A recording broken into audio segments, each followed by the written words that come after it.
The pinion came down from the canyon by Boro in October, £40 to the bundle, 2 bundles per trip. 2 trips a day when the upper trail was dry, and 1 trip when the frost had made the switchbacks slick. Miguel made 14 trips over 3 weeks after the corn harvest was in, cutting the pinion on the south-facing slope above the canyon's second bend, where the trees grew dense and resinous from the elevation and the long afternoon sun. He stacked it against the south wall of the adobe house in the standard fashion. Parallel rows elevated onto cedar rails, bark side up, the pieces close enough to be stable and loose enough for air to pass between the splits. He built the stack 6 feet wide and 4 feet high and covered the top row with a board leaned that he had used for this purpose every year since he was old enough to swing the bucksaw. He was 24 years old and had been cutting his mother's pinion since Esteban had let him take the barrow up the canyon alone for the first time at age 11. He stacked it the way Esteban had stacked it, and the way Esteban's father had stacked it before that. And the stack against the south adobe wall had been the holding's winter fuel supply for as long as anyone on the Montoya land had been burning pinion, which was longer than Miguel could account for. The problem with the stack was also as old as the stack. Pinion cut at 6,800 feet in October, with the first frost already on the canyon floor, did not dry the way pinion cut in July dried. The resin in October cut pinion at the elevation of the Sangre de Cristo foothills behaved differently than the resin in summer cut pinion. Cold thickened it. Below approximately 4 degrees, the resin in the grain of a split pinion piece became viscous enough to seal the cut surfaces against moisture migration.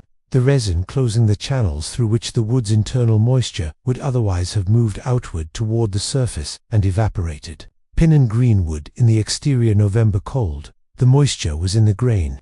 The resin was over the grain, and the two conditions reinforced each other. The outdoor stack in January at the Sangre de Cristo foothills was approximately the same moisture content as the outdoor stack in October.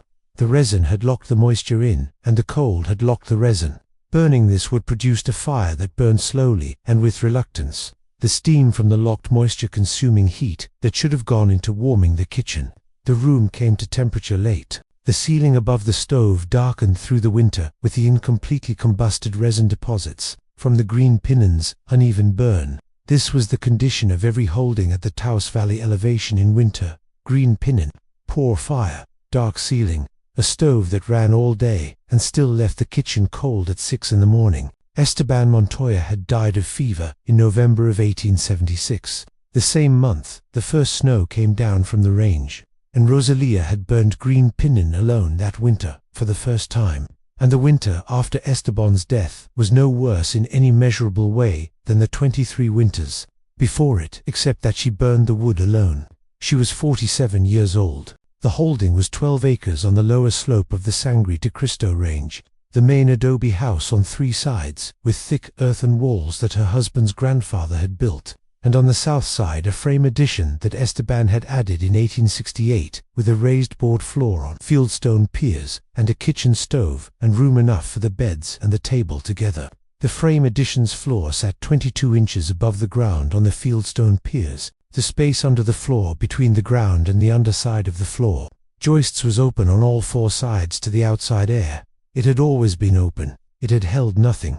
It was the unused space under the room above, receiving wind from the north in winter and baking in the afternoon sun in July, and no one had thought of a use for it in the 9 years since Esteban had built the addition. Rosalia began thinking about it in the first winter after Esteban died, and in March of 1877 she measured its temperature with the mercury thermometer she kept for the household's medical needs. She went under the addition on her hands and knees. 22 inches was low but passable, with the thermometer held out in front of her. Outside temperature, 23 degrees Fahrenheit, under the sleeping area of the addition, over the fieldstone pier nearest the north wall, 37 degrees, under the kitchen area, directly below the stove above, 43 degrees. She came out from under the addition and stood up and looked at the thermometer for a moment. 20 degrees warmer than the outside under the kitchen floor, 14 degrees warmer under the sleeping floor. The warmth was the stove's warmth, conducted downward through the floorboards and the floor joists and into the enclosed space below.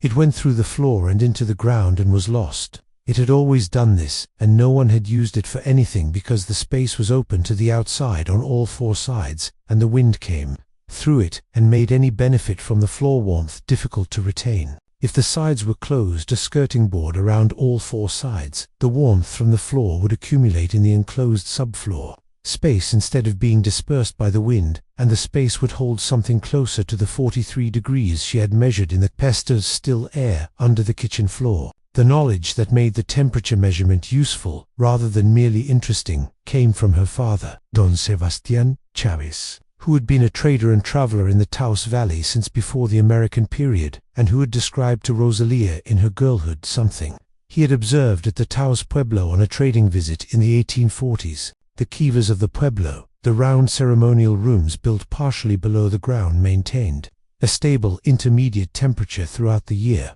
not as cold as the exterior, not as warm as the heated interior, but a third condition between the two. The Pueblo families used the antechambers and transitional spaces adjacent to the kivas for storage of seed corn and dried provisions through the winter, because those spaces never froze and never became warm enough to spoil the stored goods. Don Sebastián had described this as a principle of the Pueblo architecture worth understanding. The intermediate space that existed between inside and outside, which was always moderated by both and extremed by neither. Rosalia had remembered this for 30 years as an observation about the Pueblo's earthen construction. She connected it in March of 1877 to the space under the frame addition's floor. The pinion question followed from the connection. If the subfloor space was enclosed and maintained 43 degrees under the kitchen floor in January, which she estimated it would, with the stove running harder in January than in March and the skirting retaining the warmth, then green pinion stored in that space would be in a temperature above 4 degrees Celsius through the entire winter. Above 4 degrees, pinion resin remained semi-liquid, not thin enough to bead from cut surfaces the way it did in July heat, but fluid enough that the resin did not seal the grain completely. With the resin semi-liquid, the moisture in the grain could migrate through the wood toward the cut surfaces. At the cut surfaces, in the ventilated space above the ground, the moisture could evaporate. The wood would dry, not quickly, not to 15% by December, which was the ideal moisture content for efficient burning, but from 50% in October to 25% by March was achievable in a space that held 40 degrees and moved air through the stored wood continuously. 25% moisture content burned at 80% efficiency. 50% moisture content burned at 30% efficiency. The difference was not marginal. It was the difference between a kitchen that came to temperature in 20 minutes and a kitchen that never properly warmed. She built the skirting in September of 1877, before Miguel brought the October pinion down from the canyon. 4 sides of board and batten nailed to the pier faces, the boards running from the ground up to the bottom of the sill plate. She left 2 specific openings in the skirting that were not structural oversights but the designed ventilation path for the system. At the top of the south skirting face, a gap of 2 inches running the full 14-foot width between the top board of the skirting and the floor framing above. This gap was positioned at the highest point of the enclosed subfloor space. Warm air rising from the floor, warmth above would collect at the top of the enclosed space and exit through this gap. The gap faced south, away from the prevailing north wind. At the bottom of the north skirting face, a gap of 1 inch at ground level, running the full 14-foot width. This gap was at the lowest point on the windward side. The cool, dry outside air that settled against the north face at ground level would enter through this gap and move south across the subfloor space, picking up moisture from the wood surfaces as it went and warming as it approached the floor above the kitchen. The convective path this produced was slow and consistent. Cool, dry air entered north low, warmed as it crossed the subfloor space toward the south, picked up the moisture that the above freezing temperature had enabled the wood to release, and exited south high as warmer and moister air. The wood dried from the north face to the south. The wood nearest the south exit dried fastest because the outgoing air was at its maximum moisture carrying capacity as it reached the south gap, and the wood nearest the exit was in the direct path of this outgoing airflow. She divided the subfloor space into 2 zones at the midpoint of the east-west dimension, marked by a cedar rail running the full north-south depth of the space zone. A occupied the south half of the subfloor space, below the kitchen floor, where the stove above provided the most warmth. Zone a temperature in January with the stove running, 43 to 46 degrees Fahrenheit. This was the zone for the burn wood. the wood that would be retrieved through the current winter for the kitchen stove. She loaded Zone A in late September with the pinion from the previous spring's cutting that had been sitting in the outdoor stack since April and had reached approximately 25% moisture over the outdoor summer. Not ideal, but substantially better than green October wood. Zone B occupied the north half, below the sleeping area floor, where the stove's warmth was less direct. Zone B temperature, in January 35 to 39 degrees Fahrenheit, still above the 4-degree threshold for resin fluidity, but cooler than Zone A. This was the zone for the drying wood, the fresh green pinion that Miguel brought down in October. She loaded Zone B as he brought the loads down, stacking the green pieces on cedar rails elevated 2 inches from the ground to allow air circulation below the bottom course. The October pinion went into Zone B at 50% moisture and would stay there, untouched, until the spring. The 2 access panels she built into the south face of the skirting were 18 by 20 inches each, hinged to swing outward on strap hinges with a wooden turn button for closure. The east panel gave access to Zone A. The west panel gave access to Zone B. She labeled both panels with a wood-burned mark, a letter A and a letter B, so that anyone who opened the wrong panel by mistake would see the label before disturbing the wrong zone's wood. The floor trapdoor she cut in the kitchen floor directly above Zone A, 14 by 14 inches, hinged flush with 2 small strap hinges recessed into the floor surface so the trapdoor lay flat when closed. She countersunk the iron ring pull so it sat flush with the board surface. The trapdoor was for daily retrieval, in January at 6 in the morning, when the outside temperature was 10 degrees, and going to the south access panel meant opening the exterior door into the dark cold. The trapdoor allowed her to reach down from inside the warm kitchen and pull up the day's wood without going outside. This was the feature she had thought about most carefully and was most satisfied with. The wood came up through the floor, the same direction the heat went down. She loaded the system in the last week of September 1877. Zone A received the prior spring's outdoor dried pinions stacked in rows on the cedar rails, bark side down to maximize the exposed cut surface area, facing the south exit airflow. Zone B received the October green pinion as Miguel brought it down, stacked in the same orientation. She closed both south panels. She closed the trapdoor. She looked at the kitchen floor. The trapdoor was visible. She had not attempted to disguise it, but it lay flat and the countersunk ring pull did not catch the eye. A visitor looking at the kitchen floor saw a flaw. The discipline of the system had one absolute rule, which she had thought through before she built it and which she explained to Miguel when he helped load Zone B. Zone B was not to be opened between October and March. The Zone B would needed its full winter in the above freezing temperature to dry from 50% to 25%. Opening the west panel and taking wood from Zone B before March broke the drying cycle in progress. The wood in Zone B was not fuel. It was next winter's fuel in preparation. It was being made into fuel. Taking it before it was made defeated the system. Miguel said, "What if Zone A runs out before March?" She said, "Zone A should not run out before March. I loaded it with enough for the season." He said, "But if it does," she said, "if it does, we add wood to Zone A from the outdoor stack. The wood that has been on the outdoor stack since spring will be partially dried and is better than the green October wood. We do not open Zone B." He understood the reasoning and agreed to it. The first winter of the system, 1877-78, was the transitional year. Zone A burned through the winter at 25% moisture, which was better than the green October pinion her neighbors burned, but still not the clean, efficient burn she was working toward. The fire started reliably. The room came to temperature in a reasonable time. The stovepipe accumulated less deposit than in prior years. She finished Zone A in the 3rd week of February, with enough of the winter remaining to require 1 supplemental load from the outdoor stack, which was as she had planned. In March of 1878, she opened the west panel and examined the Zone B wood. She pressed her thumbnail into the end grain of a piece from the back of the north stack, the piece that had been in the coolest, least dried position of Zone B through the entire winter. The wood gave slightly under her nail, not hard and dry, but noticeably firmer than the October piece she had set aside outdoors as a comparison sample. She weighed a Zone B piece against the outdoor comparison piece of the same dimensions. The Zone B piece was lighter.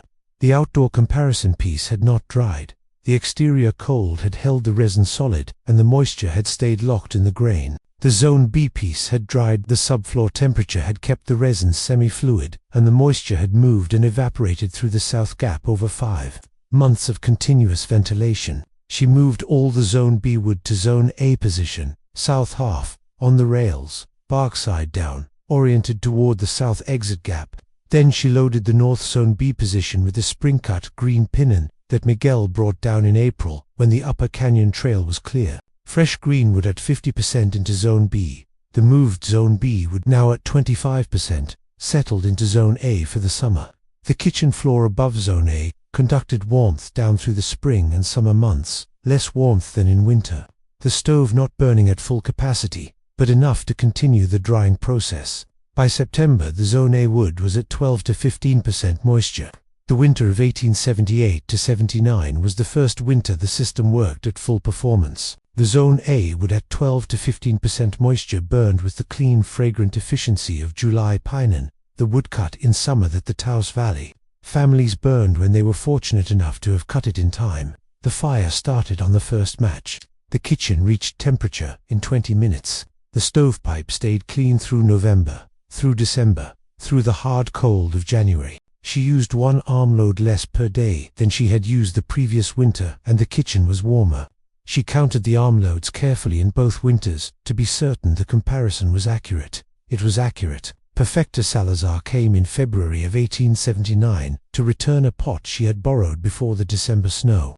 She came into the kitchen and stood by the stove and felt the immediate warmth of the clean burning pinion fire and said, without any other preamble, "Your pinion is burning like July pinion." In February, how? Rosalia was at the table, and she looked at the fire, and then at Perfecta. She said, "Come and see." She opened the floor trapdoor and lifted out a piece of the Zone A wood, pale, split face, dry grain, clean and firm. She handed it to Perfecta. Perfecta pressed her thumbnail into the end grain. Nothing gave. She said, "This is as dry as summer wood." Rosalia said, "It has been drying since October." Perfecta said, "Outside the stack looked green." Rosalia said, "The stack outside is next winter's wood." She took Perfecta around to the south side of the frame addition and opened the east panel Zone A, now nearly depleted, showing the last 2 rows of pale dry pinion on the rails. She opened the west panel Zone B, the current winter's green October pinion, which would not be touched until March. She explained the zones, the cedar rail divider, the 2 panels, the north bottom gap and the south top gap, the direction of the air's convective path from north to south. She explained the floor, trapdoor, and the daily retrieval without going outside. She explained the March rotation, move Zone B to Zone A position, load new green wood into Zone B, close both panels. Wait, Perfecta said, "The floor is warm." It was making the wood dry. Rosalia said, "The floor has always been warm. I only needed to understand what the warmth going downward was doing." Perfecta said nothing for a moment. Then she said, "How long did you know about this before you built it?" Rosalia said, "I knew part of it for 30 years. My father told me about the Pueblo antechamber. I did not know the rest until I put the thermometer under the floor and measured the temperature myself." Perfecta built a similar system under the frame addition of her own house in April of 1879. Her crawl space was 18 inches lower than Rosalia S22, and she adapted the stacking method accordingly, using smaller splits and a lower single rail rather than the double rail system. She built the same north-low-south high ventilation. She built the same 2 zones with the 2 panels. She asked Rosalia only one question during the construction: how close to the south gap should the Zone A stack be positioned? Rosalia said, "Close enough that the outgoing air passes over the cut faces of the top course. The top course of each row should be within 6 inches of the south gap." Perfecta positioned the stack accordingly. By the winter of 1882-81, 4 of the 7 frame addition houses in the valley settlement above Taos were burning under floor-dried pinion through the winter. The women who built those systems called it the Montoya method, which was Rosalia's married name and the name it kept in the settlement afterward. The construction details varied between the 4 houses: crawl space, height, rail configuration, panel placement, because each woman adapted the system to the specific dimensions of her own underfloor space. The principle did not vary. The principle was what Rosalia had derived from Don Sebastian's description of the Pueblo antechambers and from the mercury thermometer reading in March of 1877. The floor was always warm above the space. She had only needed to understand that the warmth going down from the floor was not waste. It was work being done on the wood that would come up through the floor in February. The physics of what happened to green pinion in the subfloor space, and why the same pinion in the outdoor stack did not experience the same drying, requires a specific explanation. Because the mechanism depended on properties of pinion resin that distinguished it from the hardwood species in the firewood storage systems of the eastern and northern states covered in other accounts in this series. Pinion pine, Pinus idalis, grows at elevations between 6,000 and 8,000 feet across the New Mexico and Colorado plateau country. The tree's high resin content, substantially higher than most eastern pines and dramatically higher than hardwoods like oak, hickory, and ash, is the source of both its value as fuel and its storage difficulty. When properly dried, pinion burns at high heat output per cord because the resin itself is combustible, adding its energy to the cellulose combustion. The familiar fragrance of a pinion fire is the resin's aromatic compounds burning. Properly dried pinion, at 15% moisture content, releases approximately 21 million BTU per cord, comparable to oak or hickory, despite pinion's lower density. Green pinion at 50% moisture content releases approximately 12 million BTU per cord, with much of that heat going to steam conversion. The efficiency loss is not merely from the water, it is from the interaction between the water and the resin. Green pinion's resin is water saturated. The same moisture that the drying process needs to remove from the wood is also present in the resin channels. And when the wood is burned green, the resin-water combination produces the acrid black smoke and the stovepipe deposits that are the characteristic problem of green pinion burning. The resin's temperature sensitivity was the specific property that made outdoor winter storage counterproductive for pinion specifically. In eastern hardwoods, oak, hickory, the ash species common to the northern and mid-Atlantic states, the cellular structure that holds water is not resin-sealed in the same way. An oak split at 50% moisture in October, placed in a sheltered outdoor stack with good airflow, will continue to dry through the winter at a reduced rate.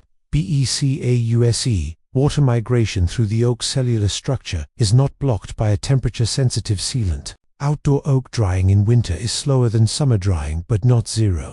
Outdoor pinion drying in winter at Sangre de Cristo elevations is effectively zero, because below 4 degrees Celsius the resin viscosity increases to the point where the resin acts as a physical barrier across the grain channels through which moisture would otherwise migrate. The moisture is present in the grain. The resin over the grain is solid. The moisture cannot reach the cut surfaces. The cut surface drying that is the primary mechanism of wood moisture loss does not occur.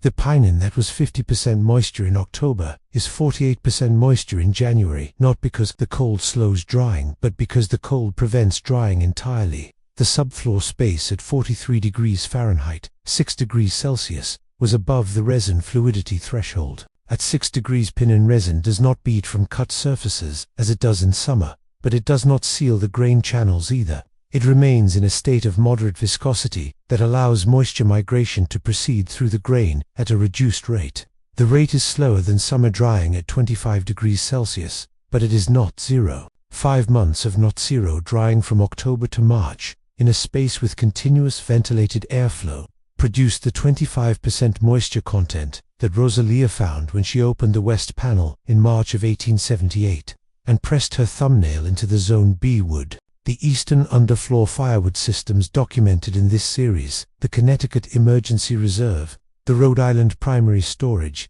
did not need to account for this resin mechanism, because the wood species in those systems were primarily oak, hickory, and maple, whose drying is not blocked by resin sealing in winter temperatures. Those systems solved different problems. The Connecticut system solved access in a blizzard.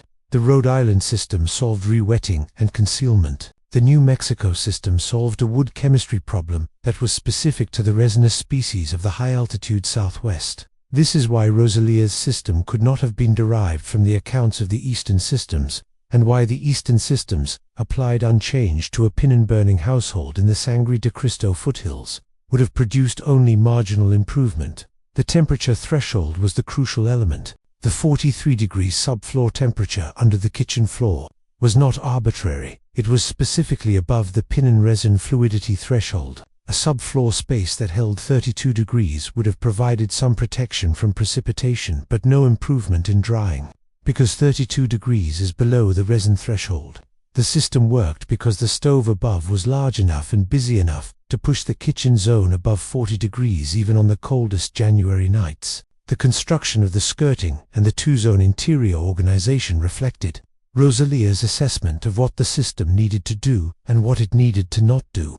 And the distinction between these two things was as important to the system's design as the ventilation path or the zone divider. What the system needed to do: provide a continuously ventilated above freezing space under the kitchen floor, divided into a drying zone and a burn zone, with access to each zone that did not compromise the other zone's function. What the system needed to not do: allow the zone B wood to be accessed for burning before it had completed its winter drying period. The second requirement was behavioral rather than structural, but it had a structural component. The two separate panels on the south skirting face, labeled A and B, made the distinction between the two zones physically present in the system. A single access panel covering the full width of the south face would have made it possible, even likely, on a cold morning, to reach for the nearest available piece rather than observing the zone discipline. The two-panel design made the distinction unavoidable. To take wood, you opened one panel or the other, and the panel you opened determined what you were doing and whether it was correct.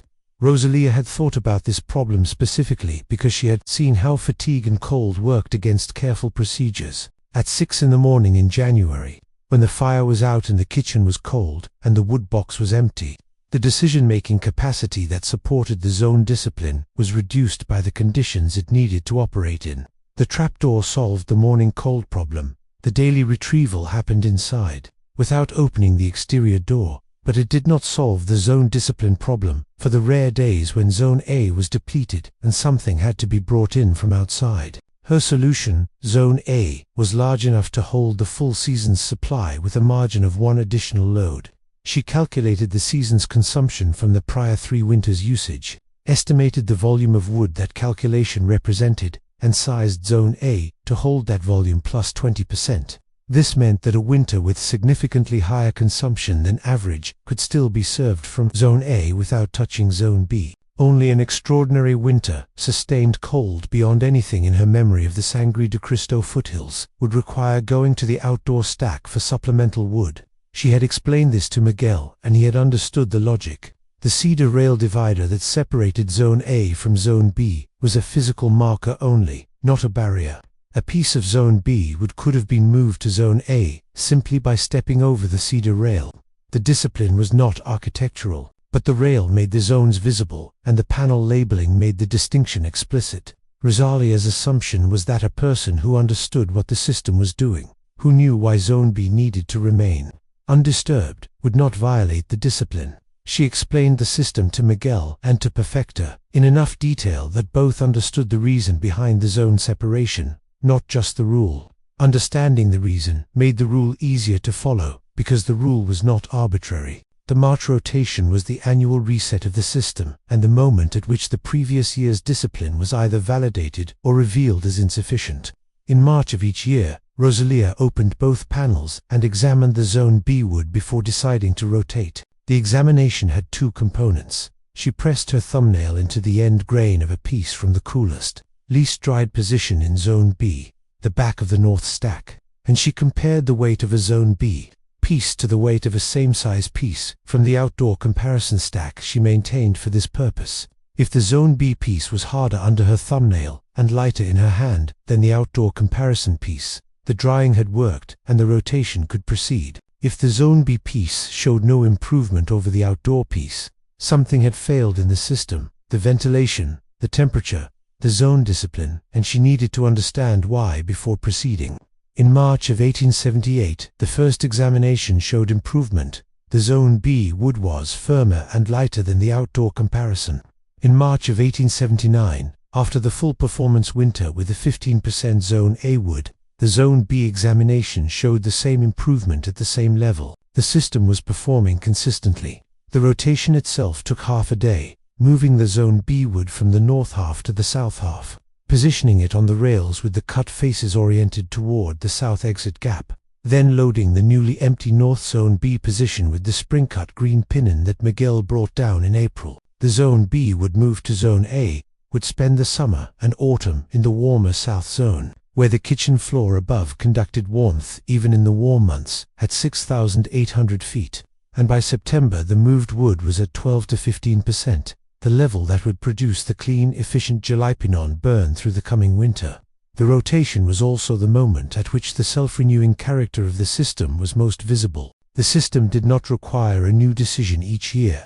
It required a consistent procedure. Load Zone B in October, burn Zone A through the winter, rotate in March, load new Zone B in April. The procedure repeated annually, with no modification required unless the crawlspace temperature, the wood species, or the season's consumption changed significantly. It was not a solution to a specific winter. It was a persistent system that transformed green October pinion into well-dried winter fuel as a continuous background process, using the floor warmth that had always been there and the ventilation path that the skirting and the two gaps created. Rosalia had understood from the beginning that the system's value was not in what it produced in one winter, but in what it produced in every winter after the first. The first winter was transitional, better than before but not yet at full performance. The second winter was where the system paid for its construction, 12 to 15% pinion, clean fire, warm kitchen, no stovepipe deposits. The third winter was the same.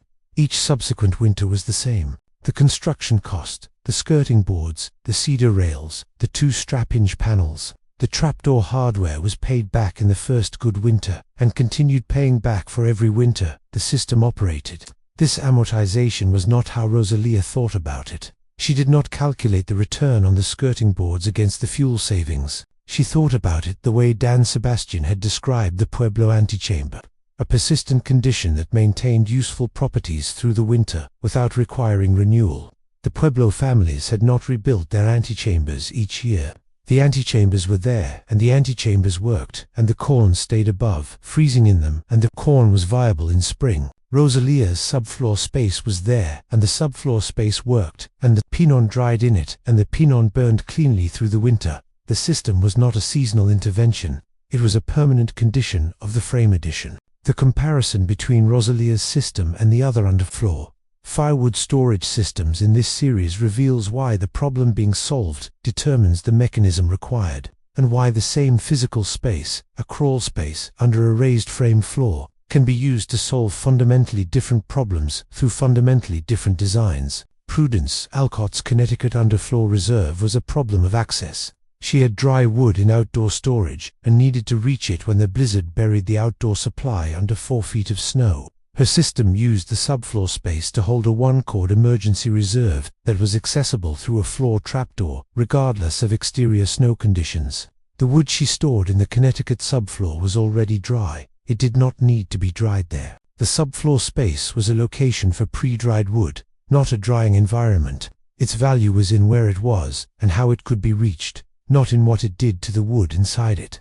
Abigail Marsh's Rhode Island undercabin woodshed was a problem of community perception and weather protection. She had a visible from outside woodpile that marked her as needing assistance, and she had a lean-to that had collapsed. Her system used the subfloor space to hold the full season's wood supply invisibly, with die-slot boards that were indistinguishable from the fixed skirting and an interior that protected dry wood from re-wetting. The wood she stored in the Rhode Island subfloor was also already dry, spring-cut and summer-dried before being loaded in October. The subfloor space was a protected location for pre-dried wood, with the invisibility being the primary innovation. Neither the Connecticut nor the Rhode Island system used the subfloor space as a drying environment. The space in those cases was a place to put dry wood.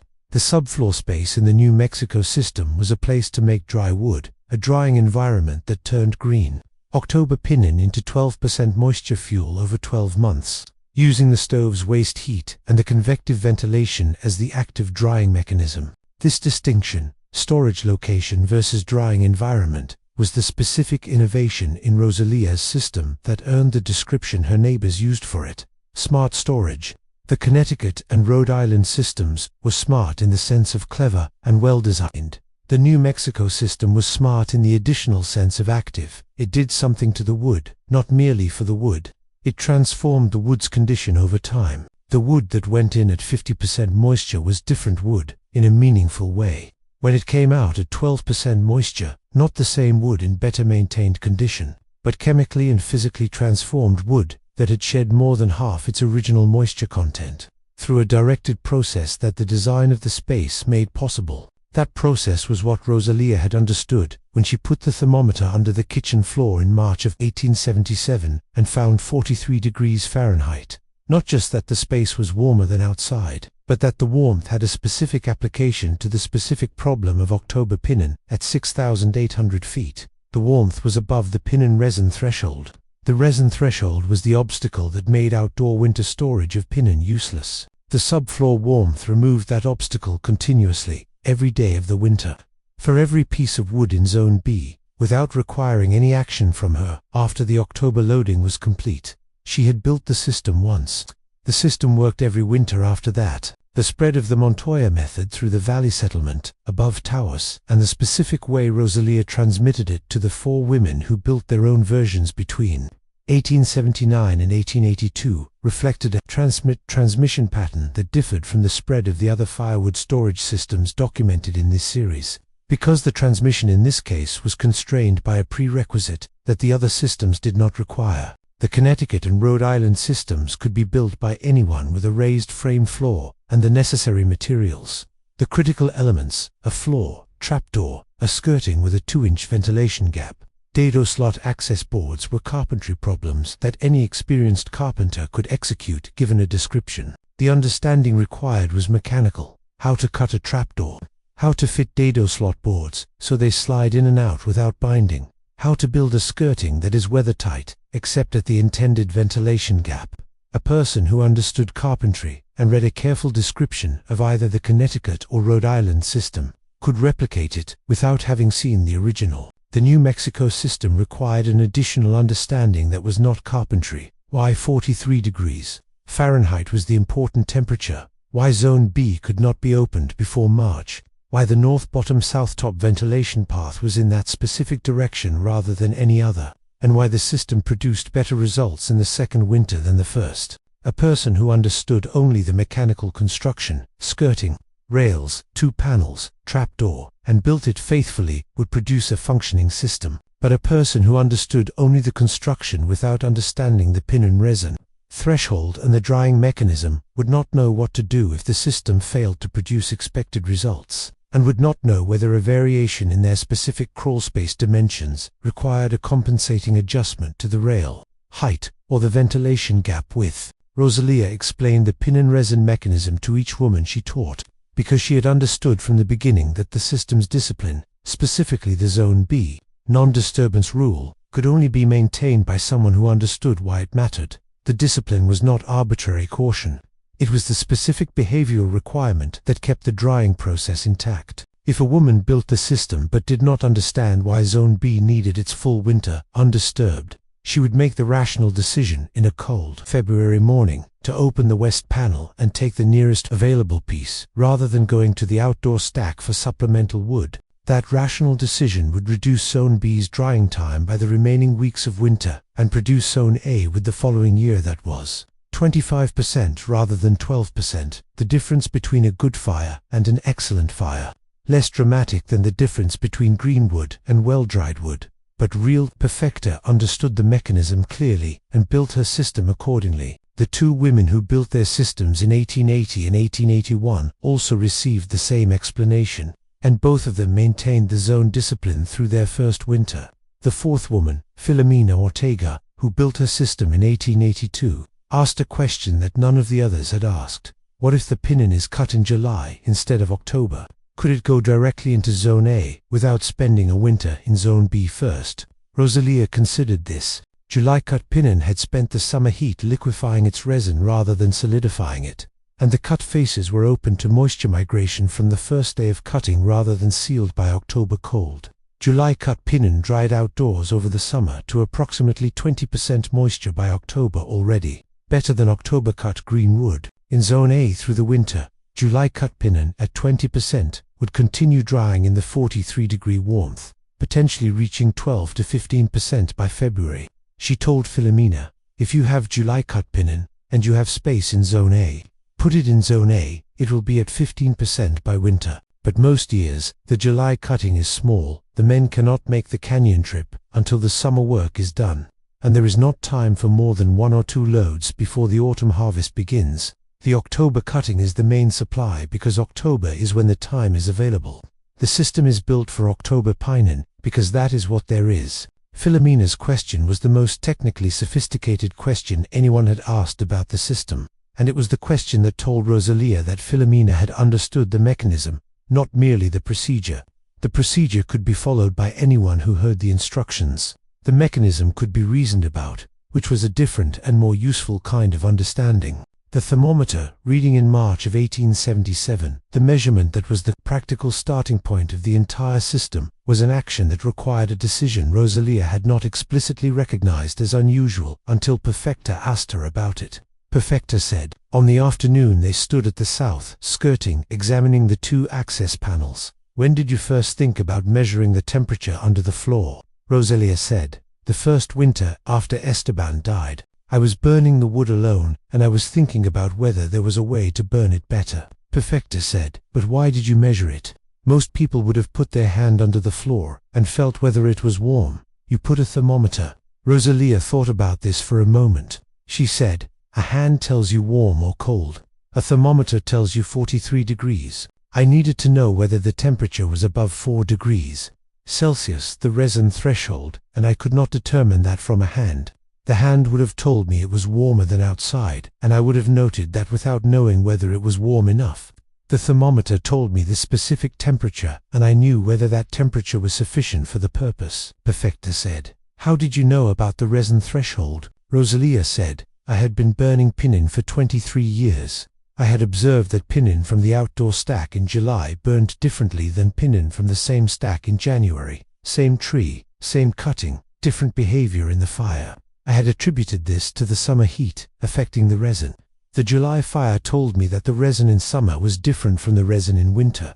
The thermometer told me that 43 degrees was the temperature under my kitchen floor. I connected those 2 observations and concluded that 43 degrees was warm enough to make the underfloor pinion behave like summer pinion rather than winter pinion. Perfecta was quiet for a moment. Then she said, you did not know for certain that it would work until you tried it, Rosalia said. No, I had good reason to believe it would work, but until March of 1878, when I opened the west panel and pressed my thumbnail into the Zone B wood and found it had dried, I did not know for certain, Perfecta said. And if it had not dried, Rosalia said, then I would have thought about why it had not, and tried to understand what I had estimated incorrectly. This was the complete account of how Rosalia had known what she knew and done what she had done with it. 23 years of observation, a description from her father that she had held for 30 years, a thermometer reading in March, and a connection between the thermometer reading and the previous 30 years' accumulation, then a construction, and then a test, and then an adjustment of the construction based on the test results, and then another winter, and then the validation that the adjustment had been correct. It was not a sudden insight. It was not a revelation. It was the patient application of observations collected over a life to a problem that had always been present and had never been solved.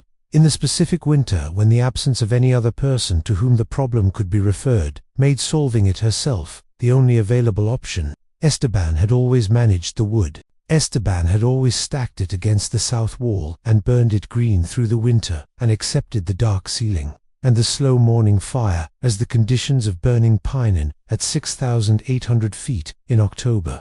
He had managed it capably and had not thought about it otherwise. Rosalia had burned the same wood in the same stack and had thought about it differently in the winter after he died.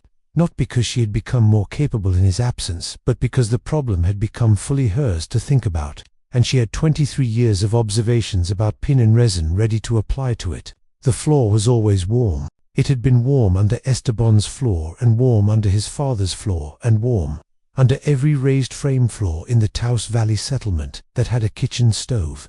The warmth had gone into the ground every winter for every year those floors had existed. In the winter of 1877 to 78, it went into the pinion in Zone B instead, and in the winter of 1878 to 79, the pinion that had been in Zone B came up. through the trapdoor in Zone A, and burned with the clean, fragrant heat of July pinion in February. And the kitchen was warm by the time the sun came over the Sangre de Cristo range.